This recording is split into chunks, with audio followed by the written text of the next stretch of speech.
Good morning, Manong Ted. Good morning sa ating mga listeners. Opo, ang inyo pong itong LRTA, ano po ang sakop ng mga release po ng tren? Well, yung LRTA po sa ngayon, ang under operation po ng government is itong LRT Line 2 at saka MRT 3. Okay. Kaya dito tayo magbibigay ng across the board na 50% discount. Ayan, para klaro po kasi nga sabi nung iba, bakit daw hindi kasama itong LRT1, di ba? Bakit di kasama, ayun, mga ganon. So, ito ho kasi, gobyerno po ito, kaya madaling nakapagdesisyon. Tama yan, Manong Ted. Government run kasi ito, government owned, kaya mabilis yung decision natin. For LRT Line 1, we are still talking, kinakausap namin ngayon yung private operator nito, pero malayo pa yung ating usapan dito. But we have already reached out sa kanila and titignan natin kung ano ang mangyari. But definitely po, itong darating na Lunes, start na po yung across the board na 50% discount para sa LRT Line 2 at saka sa MRT 3. Opo, for the information of everyone, attorney, ang kinikita po ng LRTA galing sa pamasahe ng commuter, saan niyo po ginagasta? Well, unang-una dyan, Manong Ted, sa kuryente, ano? Kasi tumatakbo yung tren natin sa pamamagitan ng kuryente at napanggit ko na rin lang itong kuryente.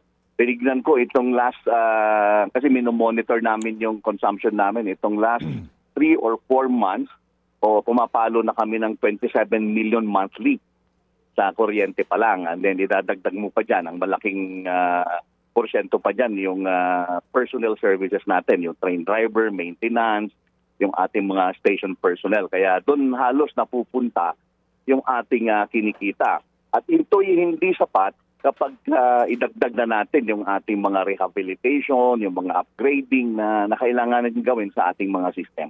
Okay, bilang administrator po, sir, sa ngayon ho ba, ano ho ba ang financial standing ng LRTA sa usapin po ng kita vis-a-vis the gastos? Well, kulang, ano, pagka doon pa lang tayo sa yung sa break even pa lang kulang na. So hindi pa kasama dito yung sinasabi ko na upgrading at saka mga rehabilitation works. Kaya ang solusyon dito talaga, Manong Ted, is number 1, pinapaigting namin yung tinatawag namin na non-rail revenue income namin. Ito yung kinikita namin sa mga advertising at saka mga business stalls. And then dagdag mo dito yung hinihingi naming taunan na subsidiya galing ng gobyerno. Kulang talaga yung aming kinikita. Sa ngayon po ba na 2026 budget, magkano po ang government subsidy sa LRTA? If I remember, Manong Ted, parang around mga doon sa personal service, parang around mga 120 million, and then parang halos sobra lang ng konti para naman doon sa ating sa mga maintenance services natin. Opo, ito po nakapaloob under DOTR budget po, attorney. Hindi po, may direct subsidy po kami galing ng national government. So, diretso na pong napupunta sa amin yon. Okay, that's good. So, attorney, sir, ito pong anunsyo na 50% discount, ano ang dent nito sa kita ninyo? Ganito, sa madaling salita, Manong Ted, ang lost yung lost opportunity namin monthly with this 50% discount, around 35 million monthly. Yun yung rough computation namin, around 35 million monthly yung mawawala sa amin. So basically po, attorney, sa mawawalang ito na inyong kikitain, obligado ngayon ang LRTA na maghanap ng pera to be able to finance your dues and obligations. Tama yan, Manong Ted. At pinakamabilis nga dyan, actually nagsabi na ako na kailangan naming humingi ng additional funding galing ng national government. Okay. Ano po ang tugon dito po ni Secretary Banoy? Okay naman, naintindihan naman nila Nag-meeting nga kami kahapon at yun kaagad ang sinabi ko dahil nag-compute na kami kaagad. Kaya sabi ko talagang tatamaan kami and nag-commit naman siya na tutulungan kami. Opo, maganda ho naman itong binabanggit nga na diskwento sa panahong ito lalo na, di ba? Para po naman hindi ganong katindi ang dagok nitong pamasahe sa napakarami pong nagbebenepisyo sa LRTA. But definitely po, ito kasi nga ay may kahulugan din na bawas kita ng tren para ho sa kanilang pangangailangan pati ng maintenance. Yan po ang kumbaga ang epekto nito. Mga magkanong kakailanganin nyo po kung magpapatuloy po ito every month at least sa subsidy po na manggagaling sa gobyerno?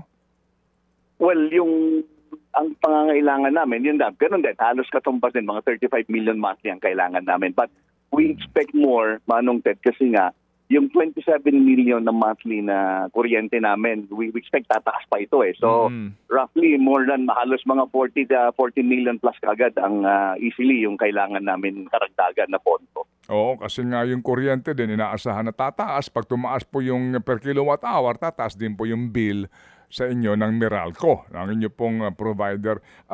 Attorney, magkano ang total cost ng LRT2? The entire system, magkano ang ginasta ng gobyerno to be able to build it? Well, halo-halo na kasi ito, Manong Ted, yung nagkaroon kasi tayo ng mga extension, may mga rami-rami na rin tayo mga rehabilitation project. Kaya mahirap kwentahin na yan, Manong Ted. I really have to go back to the books para makwenta natin yan. Marami na mga extension, expansion, upgrading na nangyari. Opo. Kasi nga, kaya ko lang gusto malaman nga sana yon para lang po sa akin pong next discussion after this interview. But anyway, ito ho bang LRT2 ngayon, ay ang LRTA nakikipag-usap na sa posibilidad na ito rin pong linyang ito ay mai-privatize na? Well, meron pong ongoing ngayon na privatization study ang DOTR at yun yung tinitignan natin ngayon kung feasible nga ba ito. So may study na ginagawa ngayon. Opo. Pag ho ito na isa pribado, yun na po ang concern dyan. Hindi agad-agad makapagbibigay ng diskwento dahil kung private yan, gaya po nitong LRMC natin sa LRT1, na may pag-uusapan tayo paano ang kikitain ng pribadong sektor na nagpapatakbo nito, no?